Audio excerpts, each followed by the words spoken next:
Pemerintah Kota Palembang meluncurkan Charming Events of Palembang 2026 yang menghadirkan 135 agenda wisata sepanjang tahun.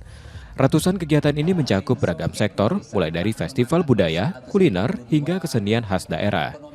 Beberapa di antaranya menjadi unggulan, seperti Festival Perahu Bidar Tradisional, Cap Gomeh Pulau Kemarau, dan Festival Kuliner Halal Nusantara. Dalam periode Oktober 2025, ya, dari triwulan ketiga tahun 2025 ini tercatat sudah mencapai 1,8 juta kunjungan wisatawan yang ke Kota Palembang. Ya, targetnya sekitar 2 juta. 2 juta. Nah, itu 2026 kita tingkatkan. Melalui rangkaian acara ini, Pemkot Palembang menargetkan kunjungan hingga 2,3 juta wisatawan dari dalam maupun luar negeri.